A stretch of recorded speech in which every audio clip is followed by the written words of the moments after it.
السلام علیکم ملګرو د جمعیت علماء اسلام امیر مولانا فضل الرحمن صاحب د امت مسلمه حقیقي ترجمان او لیډر مولانا فضل الرحمن صاحب نن په ډیر اسماعیل خان کې پریس کانفرنس کړی دی او انتهایی ضروری خبرې کړي هغه در سره شریکول غواړم. بل طرف ته حماس حمله کړې ده او ویل کیږي چې د اسرائیل وزیر اعظم نتنیاهو د هغه زوی پکې مردار شوی دی.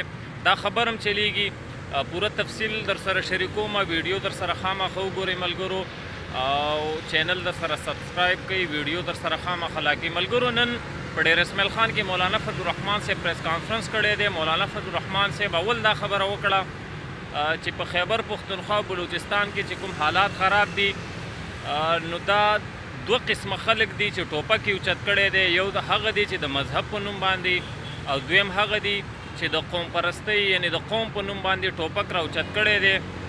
د هغوی د طرفه چې کومې حملې کېږي په ادارو باندې، په پولیسو باندې، ملګرو وایي دغه خلکو د پویولو دپاره، د دغه خلکو د سمجاوولو دپاره په پارلیمنت کې دوه قسمه خلک موجودو، مذهبي مشران او دغه قوم پرسته مشران. خو دا یو گیم روان دی، یو منصوبې په تحت باندې د پارلیمنت نه هغه مذهبي مشران هم بهر کړی شو او هغه قوم پرست هم بهر کړلی شو. نو دغه خلکو ته یو ځلې بیا په لاس باندې مقور کړلی شوله چې دوی ټوپک راوچت کړي او په دې علاقو کې راشي. وایي موږ ته پته ده چې په دې علاقو کې داسې جنګ خو نشته چې په کومه علاقه باندې دوی حمله کړي او په هغه ځای قبضه کړي او د هغې نه پس په هغه علاقه کې خوف او هراسي. وایي داسې قسمه حالات نه دي، خو د هغې باوجود بعضې علاقې د دوی په کنټرول کې دي. بغیر د جنګه دوی دغه ځای کې کنټرول څنګه حاصل کړی دی، دې ته سوچ پکار دی.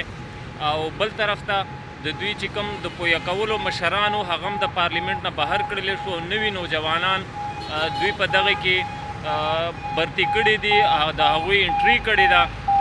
بل طرف ته مولانا فضل الرحمن صاحب دا خبره هم وکړه چې 27 آئین ترمیم په باره کې هغه وایي چې تر اوسه پورې داسې قسمه څه سوچ څه اراده د حکومت نشته چې بل ترمیم راوړي، 27 ترمیم راوړي.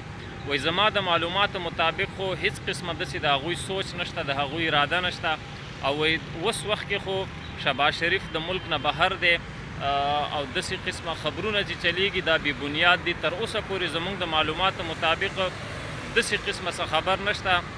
بل طرف ته مولانا فضل الرحمن صاحب وایي چې ډېر خلک دا تنقید کوي چې موږ په 26 آئینی ترمیم کې ووټ ولې ورکو.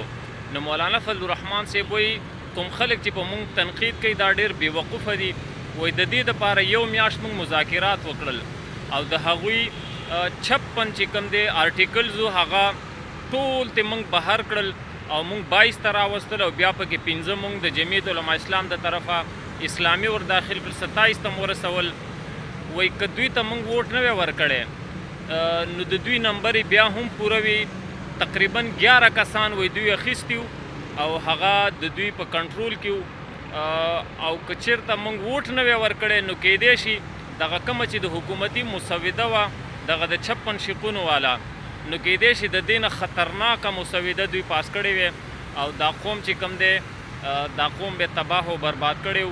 خو د هغې باوجود موږ یو میاشت مذاکرات وکړل او په دغه کې چې څه قسمه غلط څیزونه هغه ته موږ ټول بهر کړل او بعضې نیم ځای کې اختلاف موجود و خو هغه دومره نقصانده نه و. او د دې باوجود چې پی ټي آی ووټ هم ورنکو خو د هغې باوجود پی ټي آی زموږ شکریه ادا کړه د دې دپاره چې په دې کې د پی ټي آی هم ډېر لوی نقصان و چې هغه زموږ د وجې پی ټي آی د هغه نقصان نه بچه شوه، پوره قوم چې کوم دی د هغه نقصان نه بچ شو. ملګرو بل طرف ته ویلی کېږي چې حماس یوه ډېره درنه او ډېره غټه حمله کړې ده چې په هغې کې د اسرائیل چې کوم وزیر اعظم دی نتنیاهو د هغه زوی چې کوم دی هغه پکې مردار شوی دی. دا خبر په سوشل میډیا باندې چلیږي او یقینا الله دې وکړي چې رښتیا وي.